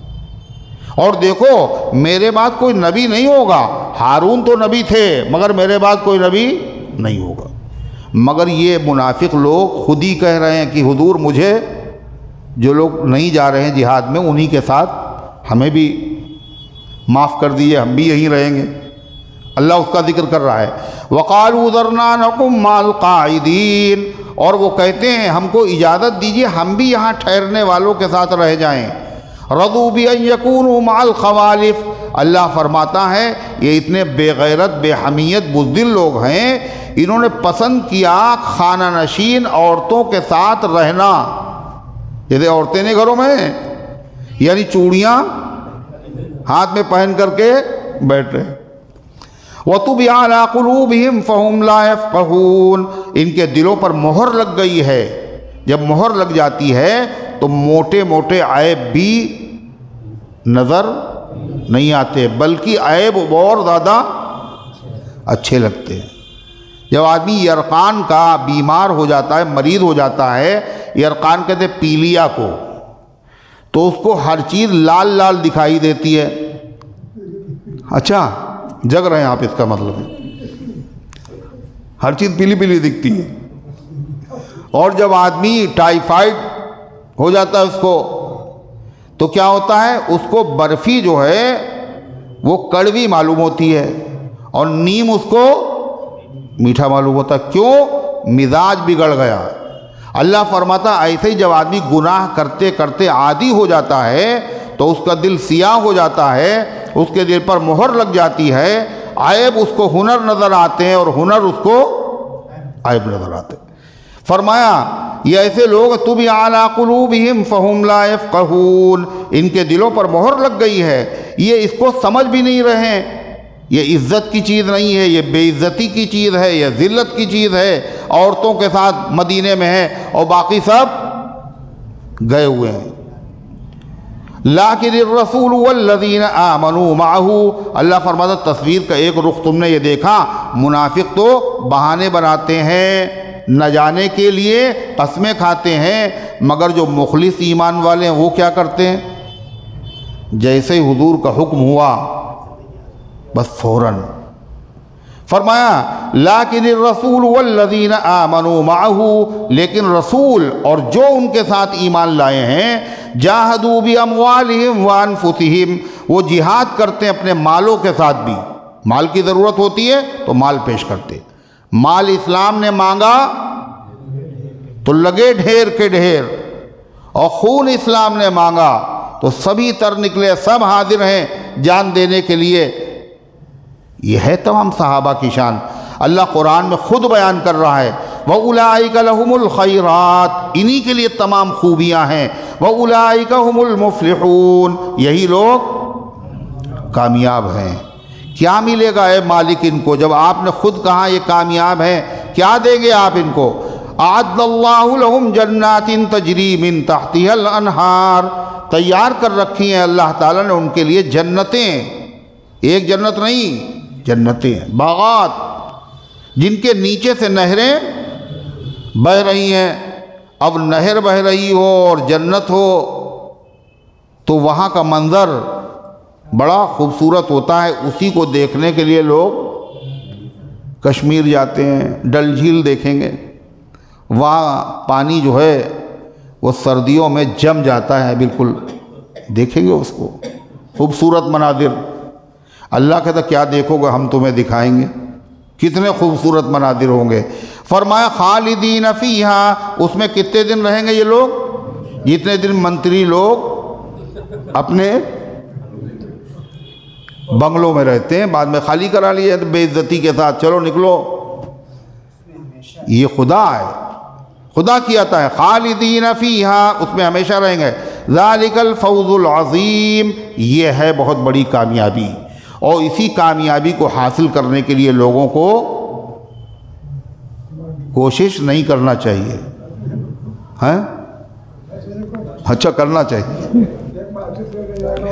وَجَاءَ الْمُعَذِّرُونَ مِنَ الْأَعْرَابِ لِيُؤْذَنَ لَهُمْ وَقَعَدَ الَّذِينَ كَذَبُوا اللَّهَ وَرَسُولَهُ سَيُصِيبُ الَّذِينَ كَفَرُوا مِنْهُمْ عَذَابٌ أَلِيمٌ۔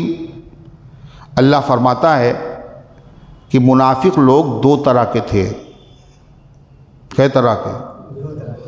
دو طرح کے۔ جو جنگ میں نہیں گئے حضور کے ساتھ غزوہ تبوک میں، وہ دو طرح کے تھے۔ دو طرح کے کیسے؟ ایک تو وہ تھے جنہوں نے جھوٹے پہلے بہانے بنائے، حضور بہت کام ہے اور ورنہ تو ہم آپ کے ساتھ چلتے، اور پورا ارادہ تھا مگر جا نہیں پائیں گے۔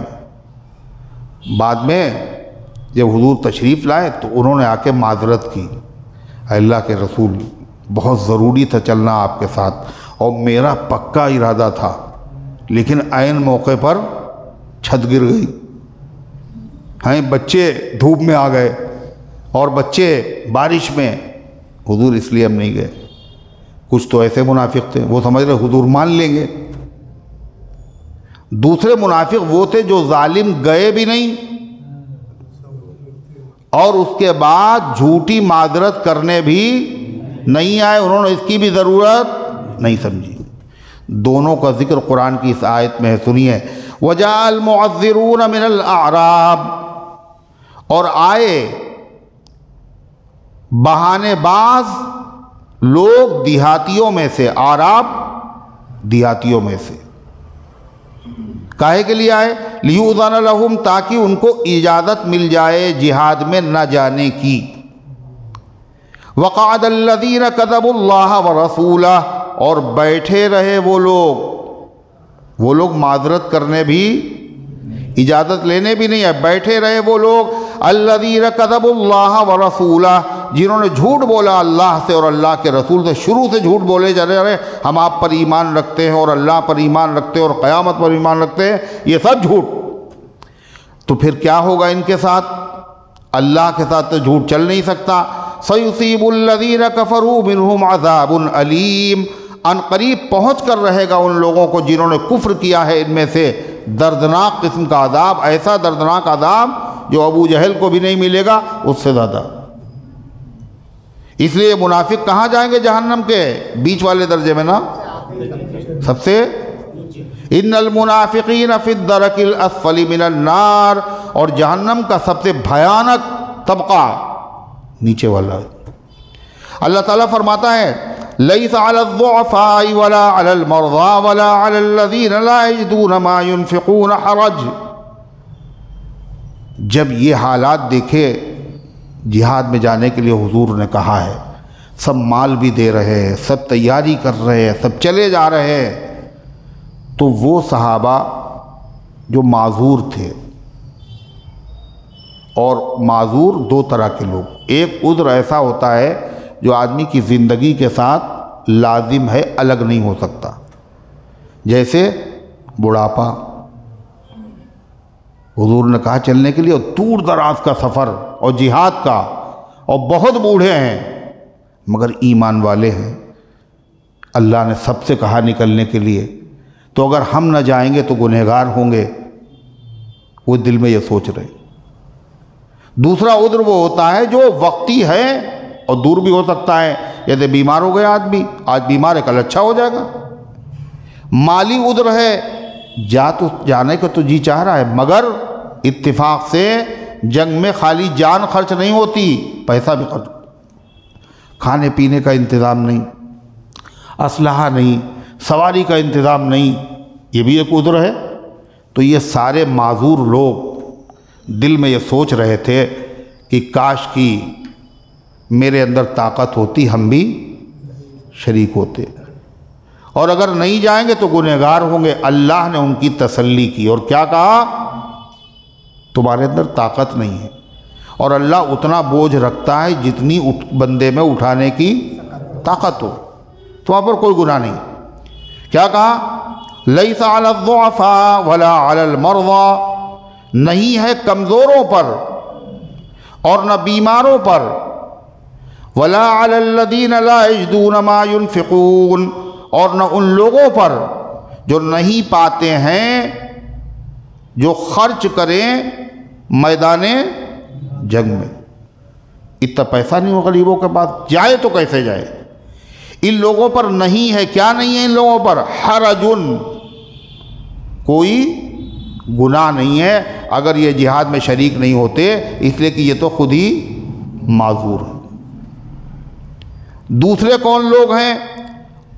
جو نیکی کرنا چاہتے ہیں مگر بیچارے کر نہیں پا رہے ہیں، اور ہو سکتا ہے ان کے عذر میں کچھ کمی ہو، کوتاہی ہو، واقعی اتنے معذور نہ ہو، اپنے آپ کو معذور سمجھ لیا ہو، تو اللہ کہتا وہ اگر معافی مانگیں گے تو ہم ان کو، فرمایا ما علی المحسنین من سبیل، اور نیک کام کر، فرمایا یہ کب ان کے اوپر جو ہے وہ گناہ نہیں، اذا نصحوا اللہ ورسولہ، جب وہ اللہ کی خیر خواہی کریں اور اللہ کے رسول۔ خیر خواہی کا مطلب جنگ میں تو نہیں جا رہے ہیں لیکن جھوٹی خبریں نہ اڑائیں۔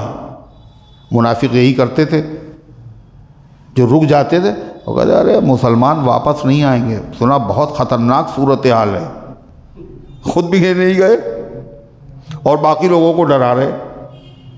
فرمایا جب وہ نہ جائیں عذر کی وجہ سے اور سچے خیر خواہ بنے، مسلمانوں کو ہمت بڑھائیں کہ عنقریب اللہ کے رسول صلی اللہ علیہ وسلم کامیاب ہو کر کے واپس آئیں گے، فرمایا یہ ہے خیر خواہی۔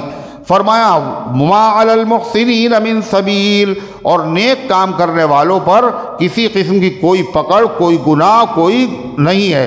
واللہ غفور الرحیم، اور اللہ تعالیٰ بڑی مغفرت والے اور رحم فرمانے والے ہیں۔ اللہ کے نبی جا رہے تھے غزوہ تبوک میں، اور سارے صحابہ روانہ، اور کھجوریں پک رہی تھیں، تو کچھ ایسے صحابہ بھی آئے جن کے جانے کا جی چاہ رہا ہے بیچاروں کا، مگر ان کے جانے کے لیے کوئی سواری کا انتظام نہیں۔ بڑی حسرت کہ خود بھی ہمارے پاس نہیں ہے اور کوئی دے بھی نہیں رہا ہے، تو کیا کریں؟ بڑی امید سے اللہ کے نبی کے پاس آئے اور کہنے حضور سواری کا انتظام کر دیجئے، میرے پاس سواری نہیں۔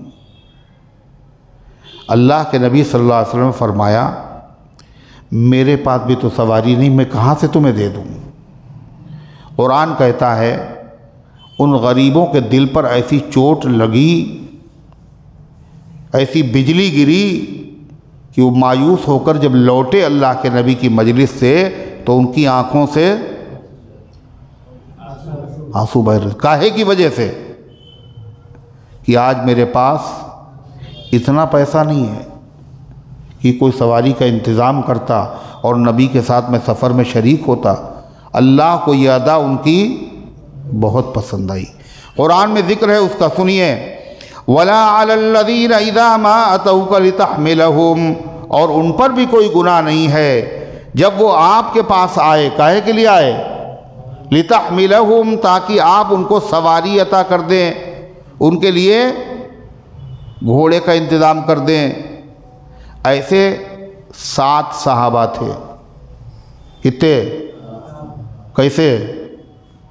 جو طاقت تھی، قوت تھی، جی بھی چاہ رہا تھا مگر بیچاروں کے پاس سواری نہیں تھی، اس لیے میدان تبوک میں جا نہیں پا رہے تھے، اس لیے ارادے سے آئے تھے حضور انتظام کر دیں گے شاید 7 صحابہ۔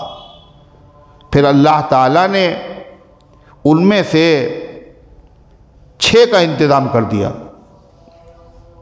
3 اونٹوں کا انتظام تو خود حضرت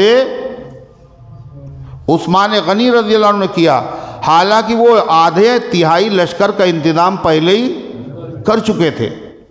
اللہ اسی کا ذکر کر رہا ہے، فرمایا وَلَا عَلَى الَّذِينَ إِذَا مَا أَتَوْكَ لِتَحْمِلَهُمْ، اور ان لوگوں پر کوئی گناہ اور الزام نہیں ہے جب وہ آپ کے پاس آئے تاکہ آپ ان کو سوار کر دیں، سواری دے دیں، تو آپ نے کیا کہا ان سے؟ قُلْتَ لَا أَجِدُ مَا أَحْمِلُكُمْ عَلَيْهِ، آپ نے فرمایا کہ میں نہیں پاتا ہوں کوئی ایسی سواری جس پر میں تمہیں سوار کر دوں۔ تَوَلَّوْا وَأَعْيُنُهُمْ تَفِيضُ مِنَ الدَّمْعِ، وہ واپس ہوئے اور ان کی آنکھیں بہہ رہی تھیں، کیسے؟ آنسوؤں سے۔ کیوں بہہ رہی تھیں؟ چلو اچھا ہوا موقع ملا، اب نہیں جانا پڑے گا جہاد میں۔ فرمایا کیوں بہہ رہی تھی؟ اللہ خود بتا رہا، جو دل کی کیفیت سے واقف ہے۔ اللہ فرماتا ان کا رونا کس لیے تھا؟ حَزَنًا أَلَّا يَجِدُوا مَا يُنْفِقُونَ، ان کے آنسو اس وجہ سے تھے کہ وہ نہیں پاتے ہیں اتنی وسعت جس کے ذریعے سے اللہ کے راستے میں خرچ کر سکیں اور میدان جنگ تک پہنچ سکیں۔ اللہ فرماتا یہ تو ہمارے مخلص بندوں کا حال تھا، ان پر تو کوئی پکڑ نہیں ہے بلکہ ان کو اجر و ثواب ملے گا۔ حدیث میں آتا ہے جب حضور پاک صلی اللہ علیہ وسلم تبوک پہنچ گئے تو آپ نے صحابہ سے کہا پتہ ہے تمہیں کچھ لوگ ایسے ہیں جو مدینے میں ہیں، کچھ لوگ ایسے ہیں جو کہاں ہیں؟ مدینے میں ہمارے ساتھ نہیں آئے، مگر اللہ کی قسم جو قدم تم نے اٹھایا ہے جنگل میں یا بیابان میں یا کسی بھی مقام پر، جو وادی تم نے طے کی ہے، اتنا لمبا چوڑا جو تم نے سفر کیا ہے، ہر قدم پر جو تمہیں ثواب ملا ہے، اس ثواب کے اندر وہ مدینے میں رہنے والے بھی شریک ہیں برابر کے۔ تو صحابہ نے کہا برابر کے شریک ہے؟ آپ نے فرمایا ہاں۔ یہ عنایت، یہ نوازش ان کے اوپر کیوں ہوئی؟ نہ ہر لگی اور نہ پھٹکری اور رنگ گئے بھی نہیں صاحب، اور ثواب میں برابر کے شریک۔ آپ نے فرمایا حبسہم العذر، وہ ایسے لوگ ہیں جو مخلص ہیں، آتے تو بڑے پکے، وہ بالکل یقیناً آتے، ان کو اگر روکنے والی کوئی چیز ہے تو کیا ہے؟ عذر ہے، مجبوری ہے۔ اس سے یہ پتہ چلا جو آدمی نمازی ہو اور جماعت سے نماز پڑھتا ہو اور اتفاق سے فریکچر ہو جائے، اب وہ مسجد میں نہیں آ پا رہا ہے، لیکن ثواب اس کو جماعت کا ملے گا۔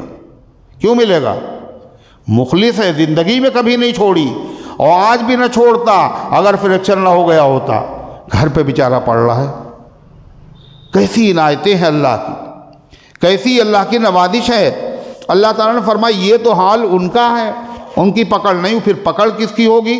انما السبیل علی الذین یستأذنونک وہم اغنیاء، اور سبیل اور راستہ اور پکڑ تو ان لوگوں کے اوپر ہوگی یستأذنونک، جو آپ سے جنگ میں شریک نہ ہونے کے لیے اجازت مانگتے ہیں، وہم اغنیاء، اور وہ غریب نہیں ہے بلکہ مالدار ہے، سواریاں بھی ان کے پاس ہے، دولت بھی ان کے پاس ہے، مگر پھر بھی وہ شریک نہیں ہونا چاہتے۔ فرما رضوا بأن یکونوا مع الخوالف، انہوں نے پسند کیا کہ وہ رہیں گھر میں بیٹھنے والی عورتوں کے ساتھ۔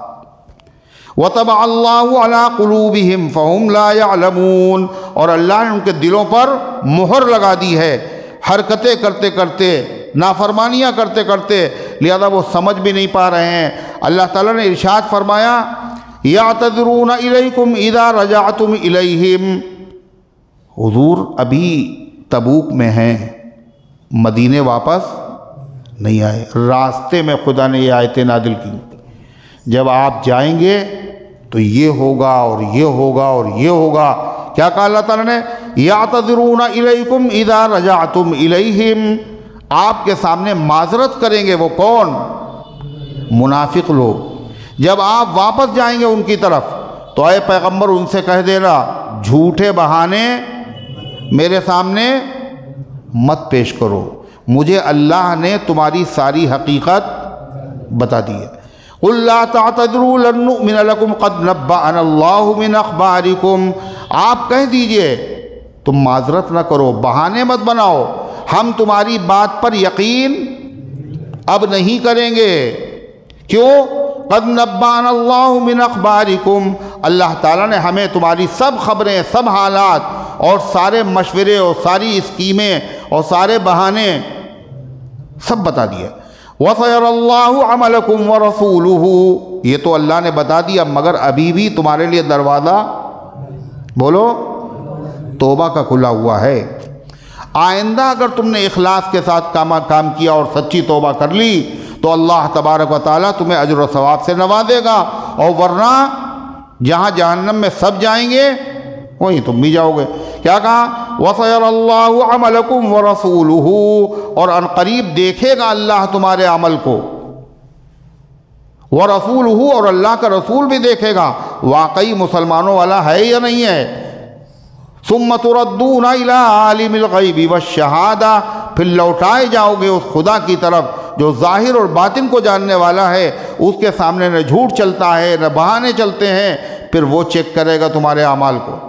فَيُنَبِّئُكُم بِمَا كُنتُمْ تَعْمَلُونَ، تو اللہ تمہیں باخبر کر دے گا ان تمام اعمال کی حقیقت سے جو تم دنیا میں کر رہے تھے اور سمجھ رہے تھے ہم کامیاب ہیں، مسلمانوں کو بیوقوف بنا دیا اور مسلمان راضی بھی ہو گئے اور ہم جنگ میں بھی نہیں گئے اور اس کے بعد جان بھی بچ گئی اور مال بھی بچ گیا۔ اللہ بتائے گا سَيَحْلِفُونَ بِاللَّهِ لَكُمْ إِذَا انقلبتم إِلَيْهِمْ، اللہ تعالیٰ فرماتا اور اے پیغمبر یہ آئیں گے آپ کے پاس اور باقاعدہ خالی بہانے نہیں بنائیں گے، آپ کو مطمئن کرنے کے لیے اللہ کے نام کی جھوٹی جھوٹی قسمیں بھی کھائیں گے۔ سَيَحْلِفُونَ بِاللَّهِ، یہ انقریب قسم کھائیں گے اللہ کی، لکم تمہارے سامنے، کب؟ اِذَا انقلبتم إِلَيْهِمْ، جب تم ان کی طرف لوٹ کر جاؤ گے۔ یہ قسمیں کیوں کھائیں گے؟ تاکہ حضور خفا نہ ہو، ناراض نہ ہو، سب کے سامنے ڈانٹے نہیں، ملامت نہ کریں، اس لیے قسمیں کھائیں گے۔ تو اے پیغمبر جو یہ چاہتے ہیں وہی کر دینا، یعنی سن لینا ان کے عذر اور ملامت علامت ان کو نہ کرنا، ڈانٹنا بھی ان کو نہیں، پھٹکارنا بھی ان کو نہیں، اس لیے کہ کوئی فائدہ اس سے ہونا ہے نہیں، یہ تو بے حیا ہے۔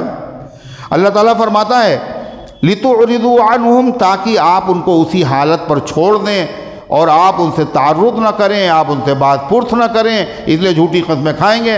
فَأَعْرِضُوا عَنْهُمْ، لہذا اے مسلمانوں ان کو اگنور کر دینا، اعراض کر دینا، یہ کہہ دیں ہم نے یہ عذر تھا اللہ کی قسم، جاؤ۔ إِنَّهُمْ رِجْسٌ، کیوں؟ ان کو منہ نہ لگانا۔ اللہ کہتا ہے یہ پتھر ہے، پتھر کے اوپر جوک لگتی ہے نا، پتھر پہ جوک نہیں لگتی، لہذا یہ لوگ سدھرنے والے نہیں ہیں۔ کیا ہیں یہ؟ انہم رجسن، یہ گندگی ہیں، یہ پلیدی ہیں، اور گندگی اور ناپاکی کبھی چاہے جتنا دھو، جس پہ لگی ہے وہ تو پاک ہو جائے گا، مگر وہ پلیدی اور ناپاکی وہ پاک ہوگی کبھی نہیں۔ سمجھ میں آئی بات؟ کپڑے پہ اگر غلاظت لگ گئی، کپڑا آپ نے دھویا، غلاظت چھوٹ گئی، کپڑا تو ہو جائے گا پاک، مگر وہ جو غلاظت چھوٹ کے گری ہے نیچے وہ بھی پاک ہو جائے گی، وہ تو کبھی نہیں پاک ہوگی۔ یہ غلیظ ہیں، یہ خبیث ہیں، ان کے دل گندے، ان کے عقیدے گندے، ان کی نیتیں گندی ہیں، لہذا یہ لوگ منہ لگانے کے لائق نہیں۔ آپ نے دیکھا ہوگا کبھی کبھی بڑے لوگ، علماء، اکابر، کوئی آدمی ان پہ اعتراض کرتا ہے، اخباروں میں دے دیتا ہے، سوشل میڈیا کے اوپر ڈال دیتا ہے، مگر جتنے بھی بڑے لوگ ہیں وہ کبھی اس کی باتوں کا ایکشن نہیں لیتے، پلٹ کے جواب ہی نہیں دیتے، اس لیے کہ سب سے بہترین جواب اس کا یہی ہے کیا؟ کوئی جواب نہ دو۔ اگر تم نے جواب دے دیا تو اس کا قد اور اونچا ہو جائے گا، اس لیے وہ منہ لگانے کے لائق نہیں۔ اور وہ کیا سمجھتا؟ سب ہم سے ڈر رہے ہیں، اس لیے کوئی ہمارے سامنے نہیں آ رہا ہے نا؟ جواب جاہلہ باشد، ارے بھول گئے شیخ سعدی کو، جواب جاہلہ باشد خاموشی، کہتے جاہلوں کی باتوں کا جواب کیا ہے؟ خاموشی۔ وَإِذَا خَاطَبَهُمُ الْجَاهِلُونَ قَالُوا سَلَامًا، جب جاہلوں سے بحث ہو جاتی ہے تو کیا کہتے ہیں؟ وہ سلامتی کی بات کرتے ہیں اور آگے بڑھ جاتے ہیں۔ اس لیے کہ جاہلوں کا علاج کیا ہے؟ ان سے الجھنا نہیں ہے، ان کی بات کا جواب دینا نہیں ہے۔ اگر بات کا جواب دیں گے تو کیا ہوگا؟ چھینٹیں پھر اڑے گی، برتن میں جو ہوگا وہی ٹپکے گا۔ جاہلوں سے کیا ملے گا؟ جہالت ہی ملے گی۔ اور ایک صاحب نے تو حضرت علی رضی اللہ تعالیٰ عنہ فرماتے ہیں وَإِذَا أَتَتْكَ مَذَمَّتِي مِن نَاقِصٍ فَهِيَ الشَّهَادَةُ أَنِّي كَامِلٌ، جب کوئی ناکارہ آدمی میری برائی کرے، ناکارہ، نالائق، تو یہ اس بات کی دلیل ہے کہ میرے اندر کمال موجود ہے۔ ہاں اگر کوئی کامل آدمی میری برائی کرے تب تو یہ بات تشویش کی بات ہے، لیکن جب کوئی برا آدمی، پھکڑ آدمی اگر میری برائی کرے، اس کا مطلب کیا ہے؟ اس کا مقصد پورا نہیں ہوا، یہ بلا وجہ برائی کر رہا ہے، اور حضرت علی کے اندر بڑا کمال ہے، اور واقعی کمال ہے۔ ایک فارسی کے شاعر نے دوسرے انداز سے کہا، اس نے کیا کہا؟ دشنام اگر دہت کسے خسیسے، خسیس فارسی میں کہتے ہیں کمینے آدمی کو، دشنام کہتے ہیں گالی کو۔ اس نے کہا کہ دشنام اگر کسے دہت خسیسے، اگر کمینہ آدمی کسی کو گالی دے، اس نے بتا دیا گالی دینے والا شریف آدمی نہیں ہوتا ہے، جو دے گا وہ کون ہوگا؟ کون ہوگا؟ کمینہ۔ دشنام اگر دہت کسے خسیسے، چارہ نبوت بجز شنیدن، وہ کہتا اس کا علاج اس کے علاوہ کچھ نہیں، چپ چاپ اس کی گالیاں سن لو۔ کیوں؟ دلیل میں کیا کہتا ہے کہ اگر کسی کے باولا کتا کاٹ لے، باولا کتا اگر کسی کے کاٹ لے تو بدلے میں باولے کتے کے کاٹا نہیں جا سکتا، کاٹے گا کوئی؟ بھئی یہی معاملہ ہے۔ اللہ فرماتا یہ جھوٹی قسمیں اس لیے کھا رہے ہیں کہ آپ اعراض کریں، آپ بھی اعراض کر لیجئے، ان کو مقصد ان کا پورا کر دیجئے، اور حقیقت تو پتہ ہے وجہ کیا ہے؟ انہم رجسن، یہ گندگی ہے، پلیدگی ہے، نجاست ہیں، ومأواہم جہنم، ان کا ٹھکانہ جہنم ہے، جزاء بما کانوا یکسبون، یہ بدلہ ہے ان کی حرکتوں کا جو یہ کیا کرتے تھے، یہ ظلم نہیں ہے۔ یحلفون لکم لترضوا عنہم فإن ترضوا عنہم فإن اللہ لا یرضى عن القوم الفاسقین۔ اللہ کہتا ہے یہ قسمیں کیوں کھائیں گے پتہ ہے تمہیں؟ تاکہ آپ لوگوں کو راضی کر لیں، منا لیں، خوش کر لیں۔ لہذا اے پیغمبر ان سے راضی اور خوش نہ ہوئیے گا، اور بالفرض مان لیجئے اگر آپ راضی ہو بھی گئے، اگر آپ راضی ہو بھی گئے تو اللہ کبھی ان سے راضی نہیں ہوگا، اور جس سے اللہ راضی نہ ہو اور پوری دنیا اس سے راضی ہو تو کچھ نہیں ہو سکتا، اور جس سے اللہ راضی ہو اور چند مٹھی بھر لوگ ان سے خفا ہوں، ہیں صحابہ سے اللہ راضی ہے، کچھ لوگ ان سے خفا ہیں، اگر پوری دنیا اگر خفا ہو تو ان کا کچھ نہیں ہوگا، تمہارے ناراض ہونے سے کیا ہوتا ہے؟ اللہ تعالیٰ نے قرآن کریم کی آیت میں فرمایا اللہ تبارک و تعالیٰ نے فَإِن تَرْضَوْا عَنْهُمْ، اگر تم ان سے راضی ہو بھی جاؤ، اولاً تو حضور راضی نہیں ہوں گے، جس سے اللہ ناراض، حضور کہاں راضی ہوں گے، اور جس سے اللہ کے رسول ناراض ہیں ان سے صحابہ اور مسلمان راضی نہیں ہوں گے۔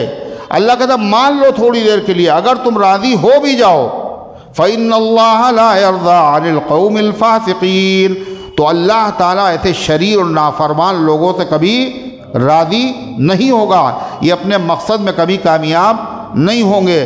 مزید ان کی شرارتیں اور نفاق آگے کی آیات میں دور تک بیان کیا گیا ہے، اور یہ سب اس لیے بیان کیا گیا ہے تاکہ مسلمان ان چیزوں کو سمجھنے کے بعد ان چیزوں سے دور رہنے کی کوشش کرے۔ اللہ تعالی ہم سب کو توفیق عطا فرمائے۔ بندر بھگانے کے لیے کیا پٹاخے کا استعمال کر سکتے ہیں؟ بالکل آرام سے کر سکتے ہیں، اس میں کوئی حرام و ناجائز چیز تھوڑی ہے۔ انجینئر علی مرزا ایک بیان میں کہہ رہا ہے کہ آج کل جو شخص موبائل میں دیکھ کے قرآن پڑھے گا اس کو صحابہ جو بغیر دیکھے قرآن پڑھتے تھے ان سے زیادہ ملے گا۔ یہ انجینئر بھی انہی لوگوں میں سے ہے۔ کن لوگوں میں سے؟ ارے جن کا ابھی ذکر کیا گیا، جو صحابہ سے ناراض ہیں اللہ ان سے راضی، وہ ناراض ہیں، حضرت معاویہ رضی اللہ عنہ سے ناراض ہیں اور حضرت مغیرہ ابن شعبہ سے ناراض ہیں۔ ایسے آدمی کی بات ہی بولو نہیں سننا چاہیے بالکل، اس لیے کہ یہ سب پاگل ہیں، پاگل لوگوں کی بات سنو۔ وَإِذَا خَاطَبَهُمُ الْجَاهِلُونَ قَالُوا سَلَامًا، ان سے زیادہ ملے گا کیونکہ وہ دیکھ کر پڑھ رہا ہے اور دیکھ کر پڑھنے کا ثواب زیادہ ہے۔ سبحان اللہ سبحان اللہ، کیا دلیل ہے اور کیا دعویٰ ہے، جیسی دلیل ہے ویسے ہی دعویٰ بھی ہے۔ صحابہ کا معاملہ تو اللہ کے نبی نے صاف کر دیا، بالکل کیا صاف کر دیا کہ بعد میں آنے والا کیا کرے، احد پہاڑ کے برابر سونا اللہ کے راستے میں دے دے۔ انہوں نے آدھا کلو جو اگر دیا ہے اس کے برابر کوئی نہیں ہو سکتا۔ یہ قرآن میں بتا رہا ہے، صحابہ سے بھی زیادہ ثواب مل جائے گا اس کو۔ اللہ تبارک و تعالی ایسے فساد کرنے والے اور عقیدے خراب کرنے والے لوگوں کی سازشوں سے اللہ امت کو بچائے۔ اس لیے کہ بہت سے جب یہ نہیں تھا یوٹیوب وغیرہ تو لوگوں کو معلومات نہیں تھی، مگر وہ گمراہ تو نہیں ہو رہے تھے۔ اب صاحب یہ جب سے آیا ہے تو اس میں قرآن و سنت کے دلائل دے دے کر کے اچھے خاصے لوگوں کو خراب کیا جا رہا ہے۔ تو اس لیے وہ اندھیرے ہی بھلے تھے جو قدم راہ پہ تھے، روشنی لائی ہے منزل سے بہت دور ہمیں۔ جس طرح ہر ڈاکٹر سے علاج نہیں کرایا جاتا، ہر وکیل سے مقدمہ اس سے نہیں لڑایا تو کیس اس کو نہیں دیا جاتا، ایسے ہی ہر عالم کی تقریر بھی نہیں سننا چاہیے، اور ہر عالم کی تحریر بھی کیا جس کو پہچانتے ہو تو ٹھیک ہے بھائی، نہیں پہچانتے ہیں تو پھر کیا ہے، کوئی بھی بہروپیہ آ گیا اور آپ کے عقیدوں سے کھلواڑ کرنے لگا، یا تو آپ کو اس سے زیادہ علم ہو۔ اللہم صلی علی سیدنا وعلی آل سیدنا کما تحب و ترضا عدد ما تحب و ترضا۔ اللہم انت السلام ومنک السلام تبارکت یا ذا الجلال والاکرام۔ ربنا آتنا فی الدنیا حسنہ وفی الآخرۃ حسنہ وقنا عذاب النار۔ اللہم احفظنا من کل بلاء الدنیا وعذاب الآخرہ۔ اللہم ارحمنا بالقرآن العظیم۔ اے اللہ ہم سب کی حاضری کو اپنی رحمت سے قبول فرما، اس درس قرآن کو اپنی رحمت سے قبول فرما لے۔ اے اللہ اس کے فیض کو گھر گھر کے اندر پہنچا دے، اس کی برکت سے عقائد، اعمال، اخلاق، معاشرے کی اصلاح فرما دے۔ اے اللہ جہاں کہیں تیرے بندے پریشان حال ہے غیب سے ان کی مدد فرما، جو بیمار ہے شفا عطا فرما، جو حاجت مند ہے ان کی حاجتوں کو پورا فرما۔ اے اللہ جنہوں نے دعاؤں کے لیے کہا ہے، لکھا ہے، ان کا ہم پر حق ہے یا امید رکھتے ہیں، ان سب کے نیک مقاصد میں کامیابی نصیب فرما۔ جو دنیا سے جا چکے ان سب کی مغفرت فرما۔ ہم سب کو اسلام پر زندہ رکھ، ایمان پر موت دے، ایمان والوں کے ساتھ حشر فرما۔ آمین یا رب العالمین۔ وصلی اللہ علی النبی الکریم برحمتک یا ارحم الراحمین۔